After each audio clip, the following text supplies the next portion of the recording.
Ini bukan, kalau kami tidak bicara pengen atau tidak pengen gitu. Bagi kami ini bukan ranahnya Demokrat untuk menentukan dan memutuskan. Ini bukan masalah, saya juga ditanya, Demokrat senang nggak nih kalau misalnya masuk ke dalam kabinet? Ini bukan masalah senang atau tidak senang. Tapi ini adalah masalah kebutuhan negeri ini, kebutuhan pemerintahan. Bagaimana agar bisa lebih efektif.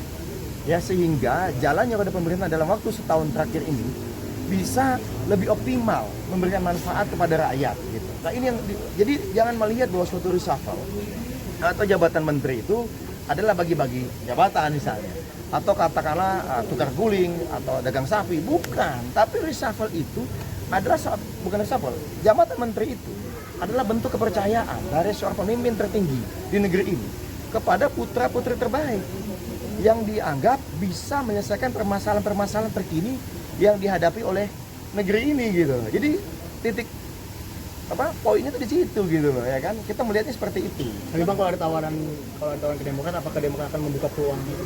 Oh ya, kita tunggu Mas Ahaye lah. Kalau misalnya nanti ada tawaran ya kita tunggu Mas Ahaye yang menjawab, bukan saya kan begitu ya kan.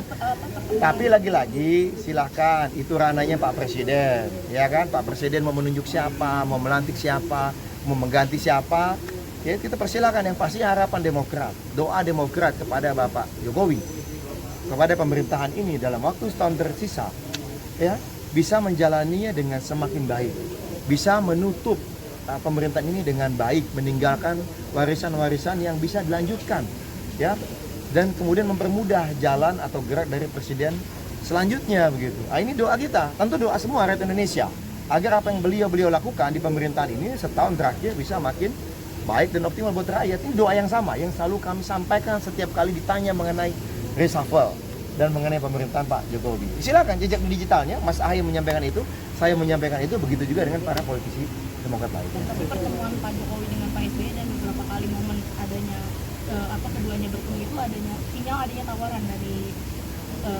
Pak Jokowi gitu. Loh, kalau saya melihatnya begini gitu. Pertemuan Pak SBY, pertemuan Pak Jokowi, lalu ada kedekatan dalam beberapa agenda-agenda, ya. Ini akan menjadi suatu hal yang sangat positif. Bagaimana kita bisa melihat dua presiden kita, yang satu ke-6, yang satu ke-7, ini guyup gitu. Dan ternyata yang ketiga ini, yang sering bersama mereka juga ini ada yang namanya Pak Prabowo. Ya bisa jadi ini yang ke-8 kan begitu. Iya kan? Jadi kalau kita melihatnya lebih fokus pada bagaimana keguyupan ini bisa terjadi. Ya kan? Bagaimana kedekatan ini terjadi hanya untuk bangsa dan negara, bukan hanya fokus, mohon maaf gitu, pada sekedar reshuffle atau jabatan menteri. Enggak lah.